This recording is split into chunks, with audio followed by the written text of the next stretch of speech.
Today on News Now, we are speaking with a local farmer, Hannah, about her life before the Industrial Revolution. Hannah, how is life like on the farm?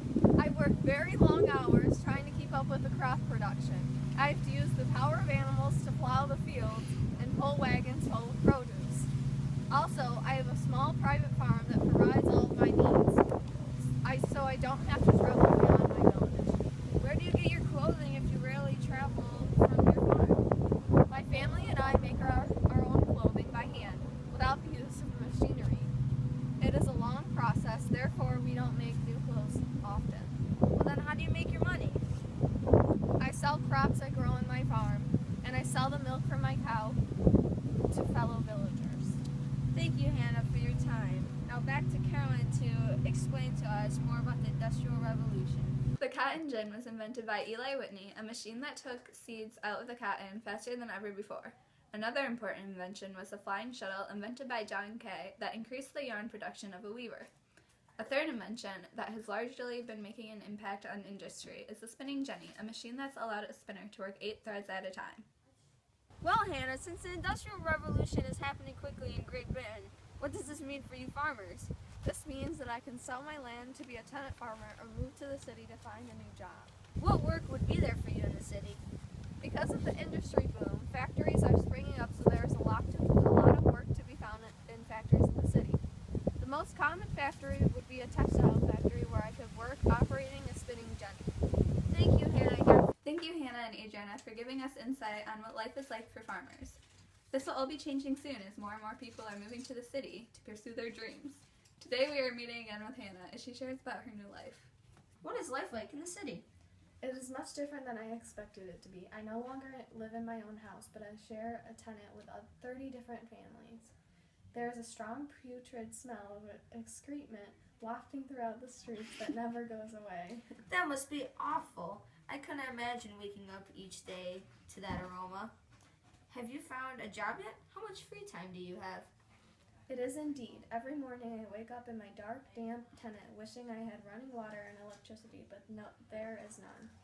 I immediately get dressed and walk a couple blocks to the textile factory. The employers are very strict and don't allow side conversations. I rarely have free time these days. It is definitely putting a strain on my family. That's awful. I could never imagine. Does your husband work? And do you have any kids? My husband Ben provides great for our family. Unlike me, he works each day in the iron industry, coming home late at night and going straight to bed. We have 2 kids ages 9 and 6. None of them go to school because they need to help provide for our family since wages are low nowadays. Well, since they work, how are the working conditions in the factory? Do you mind if we interview your children? The conditions are treacherous. The kids can explain more about it. We work in poor conditions. The factories are dark, noisy, and full of fumes, which make me sick. My boss is mean. He yells at me a lot and says I need to stay on track, even though I'm working as hard as I can. We never have lunch breaks, and I'm always really hungry. I don't make a lot of money, but I try to help out my family as best I can because I love them. I like working with my sister. Thank you, girls, for your input. Now back to Kellen for further details about the factory life. Industries have been producing goods more than ever before. The cotton industry has tripled throughout the years, and the iron industry has doubled as well at a constant rate.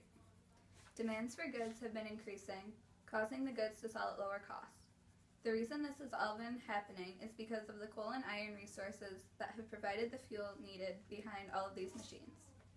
Britain's natural harbors and access to seas have provided outlets to export the goods to surrounding countries.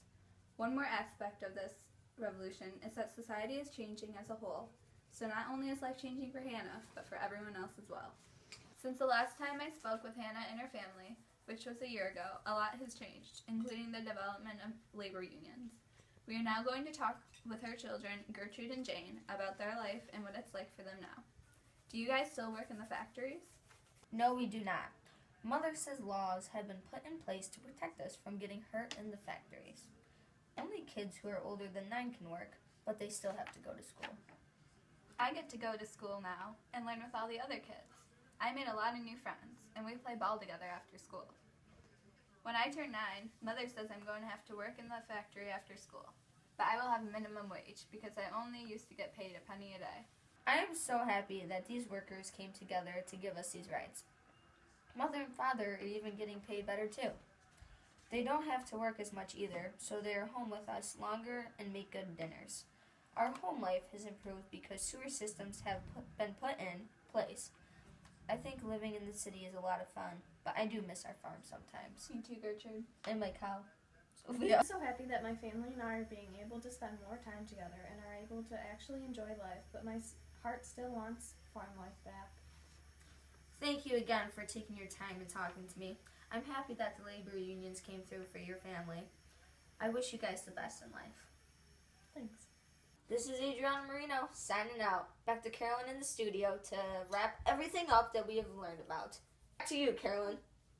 Today on News Now, we learned how the Industrial Revolution impacted farmers, made them move from their farms to the city to find jobs in factories, how harsh working conditions were in the factories, and how labor unions changed it all. Thanks for watching us on News Now. I hope that you will join us on our next episode, airing next Friday.